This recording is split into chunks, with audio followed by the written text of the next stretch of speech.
Experiment का नाम है voltage ratio method on transformer. ठीक है, ये डायग्राम दिया हुआ है। Voltage ratio, single phase AC supply देना है, ऑटो ट्रांसफार्मर यूज़ करना है, वोल्ट मीटर यूज़ करना है, इसका रेंज दिया हुआ 0 to 300, ट्रांसफार्मर दिया है 230/115, मतलब 230 प्राइमरी में और सेकेंडरी में 115, प्राइमरी टू सेकेंडरी मतलब स्टेप डाउन ट्रांसफार्मर है। ठीक है, और सेकेंडरी में 0 to 150 वोल्ट का वोल्ट मीटर यूज़ करना है। तो ये रेंज दिया हुआ है। जिस तरीके से डायग्राम है उसी तरीके से सेटअप लगा, डायग्राम इजी लगेगा। देख अभी कैसे, this is nothing but auto transformer. क्या ये ऑटो ट्रांसफार्मर? ऑटो ट्रांसफार्मर क्या करता है, वन वाइंडिंग ट्रांसफार्मर है, स्टेप अप दोनों, स्टेप डाउन दोनों का काम करता है। ये ऑटो ट्रांसफार्मर है, single winding transformer, red face black neutral, left side में फेस, राइट हैंड साइड में न्यूट्रल। यहाँ से सप्लाई देगा मेन पावर सप्लाई सॉकेट में, तो यहाँ पे एसी सप्लाई मिल रहा है, ये एसी सप्लाई ले रहा है, स्टेप अप स्टेप डाउन करेगा। इनिशियली ये 0 पे होना चाहिए, बराबर। इसके बाद ये दिया हुआ है transformer according to diagram, transformer लगाया। ऑटो ट्रांसफार्मर के बाद क्या है, ट्रांसफार्मर, स्टेप अप और स्टेप डाउन बोला है, स्टेप डाउन बोला है। प्राइमरी में 230 वोल्ट बोला है, तो ये साइड में 230 वोल्ट, सेकेंडरी में 115, तो ये और ये टर्मिनल यूज़ करना है 115 वाला। इसके बाद क्या करना है, अगर तू डायग्राम देखेगा तो डायग्राम देख, पहला क्या यूज़ किया है, ऑटो ट्रांसफार्मर, बराबर। ऑटो ट्रांसफार्मर के बाद है 0 to 300 वोल्ट मीटर, तो मैंने वोल्ट मीटर लिया, 0 to 300 का वोल्ट मीटर लगाया। वोल्ट मीटर के बाद क्या है, ट्रांसफार्मर, ये रहा ट्रांसफार्मर। ट्रांसफार्मर के बाद सेकेंडरी में साइड में क्या है, 150 वाला वोल्ट मीटर लगाया, 150 वाला वोल्ट मीटर और वायर यूज़ करना है। अब क्या करना है, ये प्राइमरी साइड क्योंकि 230 वोल्ट है, सेकेंडरी साइड 115, एकदम सिंपल एक्सपेरिमेंट है। ये डायग्राम के हिसाब से ये जो वोल्ट मीटर लगाया है वो कहाँ पे लगाया है, इस ट्रांसफार्मर या फिर ये ट्रांसफार्मर के पैरेलल में लगाया है। तो कैसे लगाएगा, एक एक वायर निकलना है। यहाँ पे देख ध्यान से, एक फेज़ लिया, यहाँ से फेज़ को लगाया, फिर दूसरा वायर लिया, न्यूट्रल का वायर लिया, इस न्यूट्रल में लगा दिया। अब क्या होगा, जब मैं इसको चालू करूँगा, ऑटो ट्रांसफार्मर की चालू करूँगा, तो ये वोल्ट, ये जो ये वोल्टेज यहाँ पे बताएगा। देखा था डेमो के लिए, चालू किया, स्लोली घुमा रहा हूँ मैं, देखिए घूम रहा है, बराबर। मतलब ये ऑटो ट्रांसफार्मर कितना आउटपुट दे रहा है ये बता रहा है।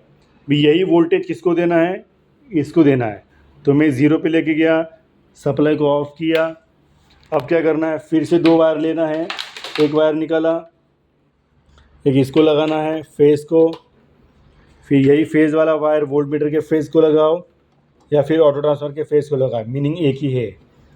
ठीक है, सिमिलरली फिर दूसरा वायर लिया, एक न्यूट्रल को लिया, तो दूसरा न्यूट्रल को लगाया। अभी यहाँ पे अंडरस्टैंडिंग के लिए कलर कोड मायने नहीं रखता है, ठीक है। तो यह न्यूट्रल लगा। अब क्या हो रहा है, यहाँ पे इसका वोल्टेज इसको मिल रहा है, यही वोल्टेज यहाँ पे आ रहा है, तो प्राइमरी साइड का वोल्टेज मिल गया। अभी इसका वोल्टेज कितना मिल रहा है ये बता रहा है, इसको कितना वोल्टेज मिलेगा ये कौन बताएगा, ये। तो सिमिलरली यहाँ पर भी ये न्यूट्रल का वायर, राइट हैंड साइड की न्यूट्रल को लगाया, ये फेज़ लगाया, भी यहाँ पे कलर रेड नहीं है, फिर भी लेफ्ट साइड में फेज़ होता है इसलिए फेज़ लगाया, फेज़ न्यूट्रल न्यूट्रल, तो इन दोनों का वोल्टेज यहाँ पे बता रहा है।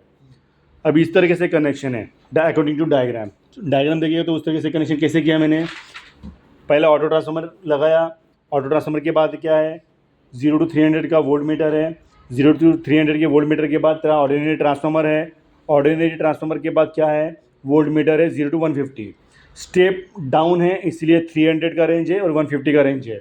सिमिलरली इसका भी 230 का रेंज है और 115 का वो रेंज है। वोल्ट मीटर इसके ऊपर होना चाहिए इसलिए 300 है, वोल्ट मीटर इसके ऊपर होना चाहिए इसलिए 150 है। कम वाला रखो तो ये ख़राब हो जाएगा, जल जाएगा। ठीक है, अभी क्या किया, वायरिंग कनेक्शन किया, फैकल्टी को दिखाना है, तो 0 पे लगाना है, ओके बोला, चालू किया, बटन मैंने ऑन किया ऑटो ट्रांसफार्मर का। ऑटो ट्रांसफार्मर को क्या करूँ मैं, स्लोली रोटेट कर रहा हूँ। कैसे रोटेट करना है, सपोज मैं अंडरस्टैंडिंग के लिए एग्जांपल दे रहा हूँ, मैं अभी प्राइमरी सप्लाई दे रहा 100 वोल्ट, मतलब क्या है, जब मैं इस प्राइमरी वाइंडिंग को 100 वोल्ट देता हूँ तो सेकेंडरी में कितना मिलता है मुझे नोट करना है। मैं प्राइमरी में मैंने कितना दिया है 100 वोल्ट, तो ये दोनों टर्मिनल में कितना वोल्टेज है 100 वोल्ट, इन दोनों में कितना होगा फिर, तो वो यहाँ पे बता रहा है, कितना बता रहा है वो एग्जैक्ट दिखे यहाँ पे कितना है 50 वोल्ट। तो इस तरीके से यहाँ पे रीडिंग लिया है देख, 100 वोल्ट दिया प्राइमरी में, तो सेकेंडरी में कितना मिल रहा है 50, 150 देगा तो 75 जो भी है, तो उसका जो रेशियो फार्मूला है, ट्रांसफॉर्मेशन रेशियो का फार्मूला सॉल्व किया तो इतना मिल रहा है।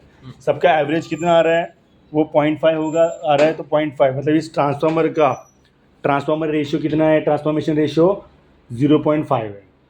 तो के का वैल्यू लेस देन 1 है, इसलिए इसका ये समझ में आ जाता है कि स्टेप डाउन ट्रांसफार्मर है।